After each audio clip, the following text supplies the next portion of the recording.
Pour dire ou demander comment ça va, vous avez besoin du verbe aller. Suivez cette vidéo pour tout savoir sur ce verbe.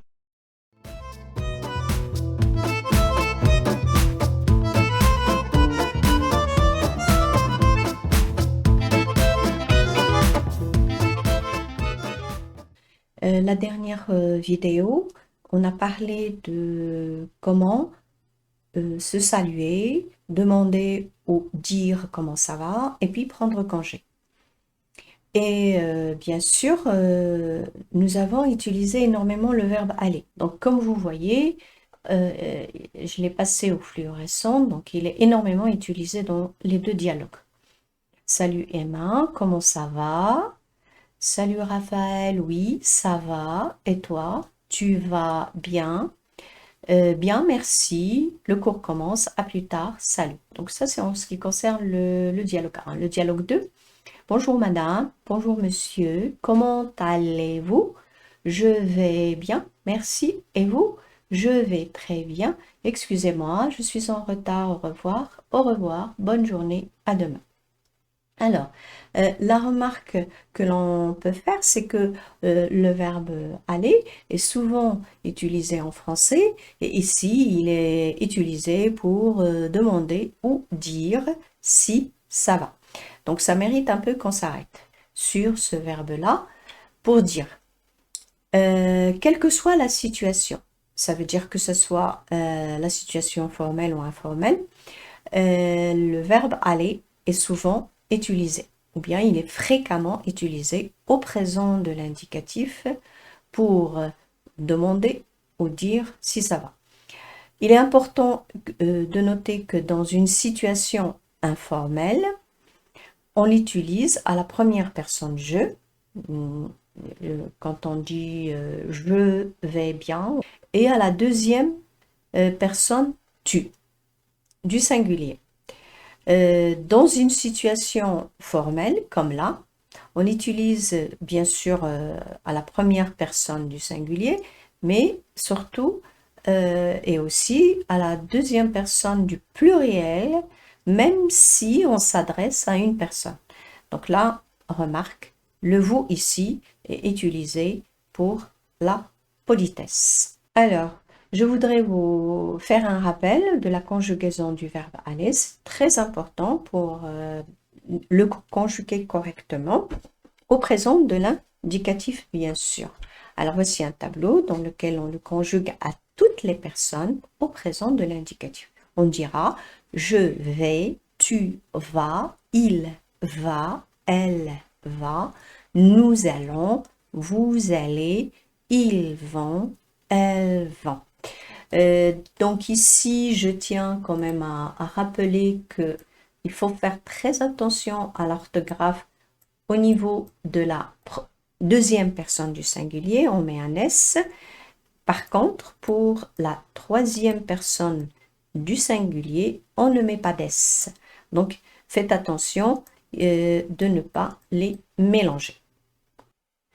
Toujours dans le cadre d'un rappel au niveau de la conjugaison, eh bien, en français, il y a ce qu'on appelle un verbe régulier et un verbe irrégulier. C'est-à-dire qu'il y a des verbes qui sont réguliers et des verbes qui sont irréguliers. Oui, je sais. Vous allez me dire, madame, c'est quoi la différence et qu'est-ce que cela signifie?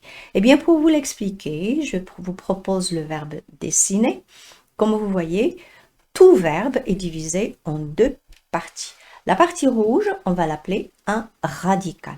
Et c'est la partie en général qui nous donne le sens. Comme là, par exemple, dessin, action de dessiner. Donc, le radical me donne des informations sur le sens du verbe. Et ce qui est en vert, on va l'appeler l'infinitif. Premièrement, ça permet au verbe de l'intégrer dans un groupe. Comme ici, par exemple, ER, c'est le premier groupe. Deuxièmement, c'est cette partie-là qui connaît toutes les transformations de la conjugaison, des temps, des personnes, et ainsi de suite. Par exemple, si je prends le verbe dessiner et que je voudrais le conjuguer au présent de l'indicatif, comment je vais faire? Eh bien, je vais garder le radical, comme vous voyez, et je vais ajouter la terminaison des verbes du deuxième groupe au présent de l'indicatif, c'est-à-dire E, ES, E, ONS, EZ, ENT. Et j'ai le verbe conjugué au présent de l'indicatif. Comme vous voyez, le radical n'a pas changé. J'ai juste enlevé ER, l'infinitif, et j'ai ajouté la terminaison du présent de l'indicatif. Donc, le radical du verbe dessiner ne change pas. On est d'accord? Donc, on va appeler ce verbe-là un verbe régulier. Il est régulier. Il est toujours le même. Hein? Le radical, il ne change pas. Le verbe dessiner respecte la règle de la conjugaison des verbes du premier groupe ER, comme on le voit ici. Passons maintenant à un autre verbe pour expliquer la différence entre régulier et irrégulier. Prenons le verbe aller. Donc j'ai fait la même chose. En rouge, on a le radical, ER, l'infinitif. Ok? Je vais le conjuguer au présent de l'indicatif.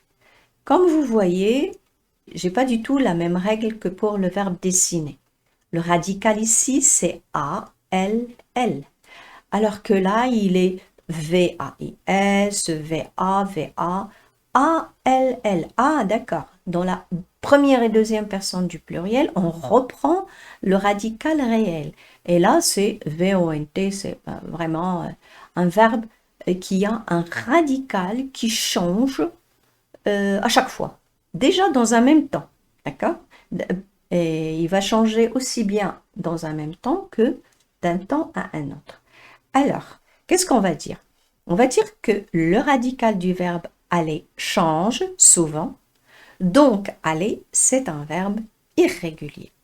Et en plus, le verbe aller ne respecte pas la conjugaison des verbes du premier groupe parce qu'on n'a pas E, ES, E, ONS, EZ, ENT. C'est-à-dire, il la respecte que dans la première et la deuxième personne du pluriel. C'est tout. Alors qu'il a une conjugaison bien à lui. C'est un verbe irrégulier, il change à chaque fois. D'ailleurs, c'est le verbe le plus irrégulier de la langue française. Alors, un verbe qui change de radical, irrégulier. Un verbe qui ne change pas de radical est un verbe régulier. Alors vous allez me dire, madame, comment on va faire pour le verbe aller? Eh bien, tout simplement, apprenez par cœur la conjugaison de ce verbe.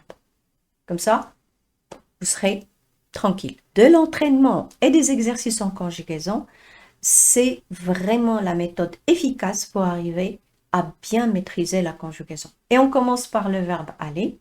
On l'a bien appris aujourd'hui. Au présent, on dit je vais, tu vas, elle va, en faisant attention à l'orthographe entre tu et il et elle. Nous allons, vous allez, il et elles vont. Et je crois que j'arrive à la fin de mon cours. Je vous dis à la prochaine.